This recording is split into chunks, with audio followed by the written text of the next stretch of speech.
ग्रामपंचायत कदमवाक वस्ती कार्यक्षेत्रातील अतिवृष्टीनं बाधित रहिवासी नागरिक शेतकऱ्यांना नुकसान भरपाई न मिळाल्यास दिनांक 13 एप्रिलपासून बेमुदत आमरण उपोषण करणार आहे, असा इशारा कदमवाक वस्ती ग्रामपंचायतीच्या माजी उपसरपंच विद्यमान ग्रामपंचायत सदस्य राजश्री उदय काळभोर यांनी दिलाय।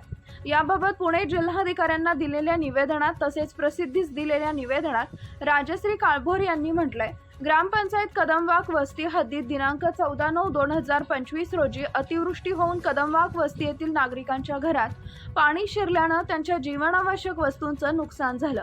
अतिवृष्टीमुळे बाधित झालेल्या नागरिकांना शासनामार्फत नुकसान भरपाई मिळण्याकरता ग्रामपंचायतीकडून नुकसान भरपाई पंचनाम्याबाबत ग्रामपंचायतीनं सर्वतोपरी कार्यवाही व सहकार्य करून नुकसान बाधितांचे पंचनामे ग्राम महसूल अधिकारी कदमवाक वस्ती ग्रामपंचायत यांच्याकडे जमा केले होते, परंतु नुकसान बाधितांची यादी जाहीर झाल्यानंतर काहींची नावं यादीत समाविष्ट करण्यात आली नव्हती।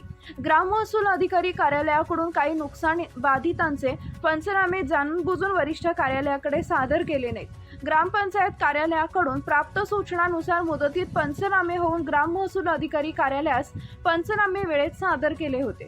अतिवृष्टीमुळे पावसाचं पाणी घरात शिरल्यानं जीवनावश्यक वस्तूंचं नुकसान झाल्यानं सदर बाधितांना नुकसान भरपाई मिळालेली नाही, परंतु आता या वर्षीचे सप्टेंबर 2025 मधील नुकसान बाधितांना शासनाकडून अद्याप नुकसान भरपाई मिळणं गरजेचं आहे, परंतु अद्यापपर्यंत नुकसान बाधित नागरिक शेतकरी यांना नुकसान भरपाई मिळालेली नाहीये।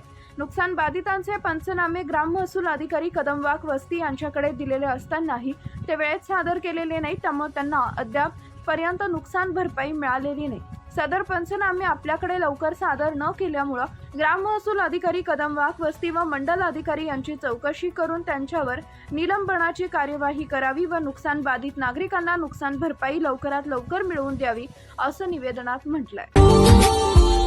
Subscribe now and press the bell icon. Never miss an update.